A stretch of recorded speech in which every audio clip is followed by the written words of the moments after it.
Assalamualaikum warahmatullahi wabarakatuh. Kembali lagi dengan saya ya. Ya iyalah, masa dengan siapa.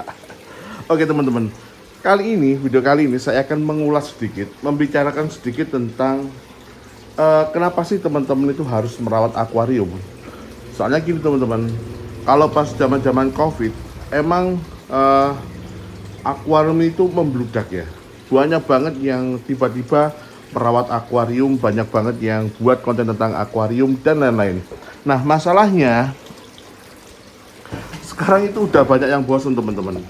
Ya kan, mungkin juga karena dulu kan waktu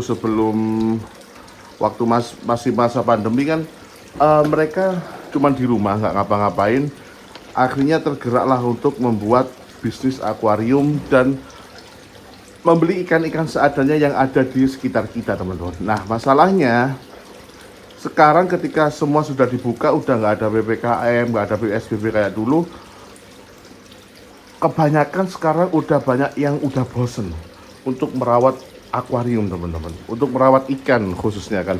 Makanya banyak akuarium yang dijual, mungkin yang udah bosen, udah ya dengan berbagai banyak alasan yang ada butuh uang dan lain-lain teman-teman. Nah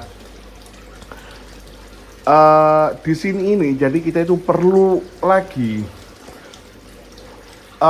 tahu kenapa sih kita harus merawat akuarium dan kenapa kita harus menjual akuarium teman-teman. Jangan sampai karena teman-teman punya akuarium, teman-teman jadi merasa kerepotan, merasa terganggu, merasa banyak hal lah, intinya jadi nggak rileks gitulah. Tapi ada beberapa orang lain juga yang justru dengan akuarium merasa bisa merefleksikan diri teman-teman. Tapi kembali lagi, setiap hobi itu butuh uang. Jadi teman-teman harus pikir betul-betul kenapa teman-teman tuh harus punya akuarium dan kenapa harus ikan tertentu.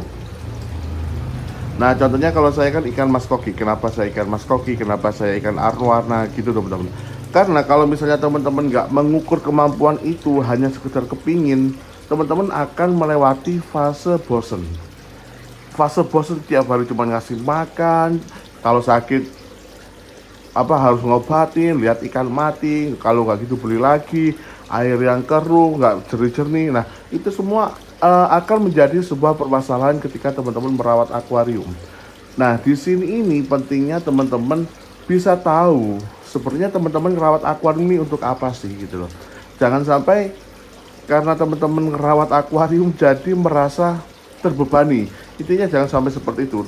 Kalau teman-teman merasa terbebani, lebih baik nggak usah merawat akuarium. Lebih baik seperti itu ya, karena banyak hal yang dilandasi dengan terbebani itu ya hasilnya menurut saya kurang efektif teman-teman. Begitu teman-teman. Jadi alangkah lebih bijaknya teman-teman sebelum merawat akuarium, difikirkan dulu,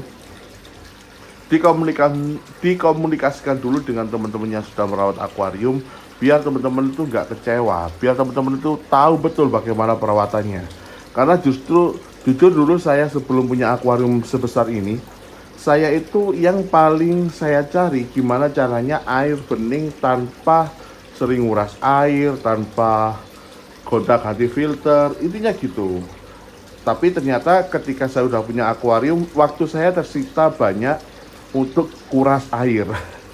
Hingga akhirnya saya memutuskan untuk membuat sistem filtrasi yang menurut saya benar-benar sempurna, tapi nggak 100% ya, ini menurut saya aja sempurna, sehingga meminimalisir saya untuk sering ganti air teman-teman, hanya nambah-nambah gitu aja teman-teman. Nah alasan-alasan itu yang kadang nggak ditemukan sama teman-teman yang baru hobi. Dia pokoknya harus punya akuarium sebesar ini, harus punya ikan sebesar ini, nanti beli sekian, kalau dijual aku sekian. Nah masalahnya bahkan dalam merawat arwana pun itu butuh effort yang besar teman-teman. Kita nggak bisa asal ngerawat kemudian setahun dijual bisa laku ratusan juta, nggak bisa. Harus ada tahapan-tahapan yang dilalui. Intinya kalau menjalani berdasarkan hobi hanya mengharapkan keuntungan, biasanya sih ujung-ujungnya kekecewaan, biasanya sih seperti itu teman-teman. Makanya alangkah lebih baik difikirkan dulu kenapa harus punya akuarium sebegini besar, kemudian kenapa harus ikan ini, kenapa harus ditaruh di sini. Itu semua harus ada alasannya teman-teman, karena suatu saat teman-teman akan diroboti oleh hobi teman-teman. Kecuali kalau teman-teman duitnya nggak habis-habis, itu nggak apa-apa. Gitu teman-teman. Kalau duitnya nggak habis-habis kan bisa nyuruh orang ya, jadi kita tinggal nikmatin aja gitu. Kita tinggal nikmatin, kita tinggal lihat, oh ternyata gini ya, ternyata gini, gitu aja. Tapi kalau full ngerawat seperti saya, itu harus berpikir beberapa kali dulu sebelum benar-benar memutuskan untuk memelihara gitu teman-teman. Tapi alhamdulillah saya sendiri sampai sekarang, karena saya berpikirnya ini bukan hobi menurut saya. Ini kalau menurut saya pribadi, saya punya akuarium, punya ikan. Ini bukan hobi teman-teman, tapi ini suatu keharusan menurut saya. Kan saya kan kerjanya di rumah, kadang jenuh, kadang bosen, kadang boring dan lain-lain. Akhirnya ya udah, saya lihat ikan, kasih makan ikan, itu lumayan bisa menghilangkan stres teman-teman. Percaya nggak percaya, cuman melihat ikan berenang itu lumayan bisa menghilangkan stres. Percaya nggak percaya, itu yang saya alami teman-teman. Bahkan saya di vlog-vlog saya sebelumnya, saya itu sering cerita kalau saya itu sering makan di depan akuarium sini. Bahkan tadi siang ini hari Kamis, tanggal berapa ini, 14 apa 15 gitu, oh mungkin 13, mungkin ya, saya nggak tahu tanggal berapa. Ini aja istri saya tadi siang habis sebelum zuhur itu tiduran di sini, katanya lebih dingin, padahal di kamar ada AC, tapi lebih nyaman di sini teman-teman. Gitu teman-teman. Jadi gitu, kembali lagi, hobi itu nggak ada yang murah. Kalau kita bicara hobi apapun itu nggak ada yang murah teman-teman. Semua hobi pasti mengeluarkan biaya. Kalau ada orang yang ngomong hiduplah dari hobimu, iya itu bisa, tapi nggak semua orang bisa hidup dari hobinya, karena hobi ya hobi, kerja ya kerja. Itu menurut saya. Kalau ada orang yang ngomong hidupnya dari hobi, ya nggak semua orang bisa, tapi ada yang bisa, tapi nggak semua orang gitu teman-teman. Intinya setiap hobi kita pasti ada sesuatu yang kita korbankan. Ya contohnya kalau saya ngerawat akuarium gini, lagi gosok, lagi nguras air, itu kan yang saya korbankan kan waktu ketika saya kerja gitu teman-teman. Jadi mungkin ada waktu 1 jam, atau kalau bersih-bersihnya 15 menit lah per hari, minimal segitu.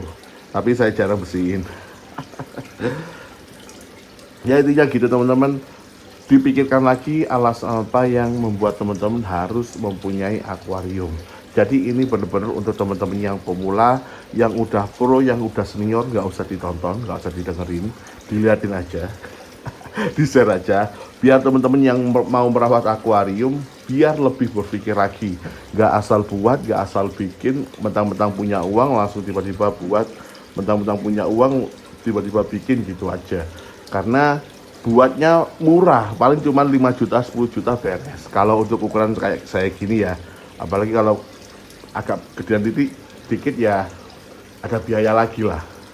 Tapi yang menjadi masalah yaitu perawatannya. Bisa nggak kita sterilin air, bisa nggak kita menjernihkan air, bisa nggak kita lihat penyakit ikan, bisa nggak kita mempertahankan warna-warna ikan. Nah itu semua berpengaruh teman-teman.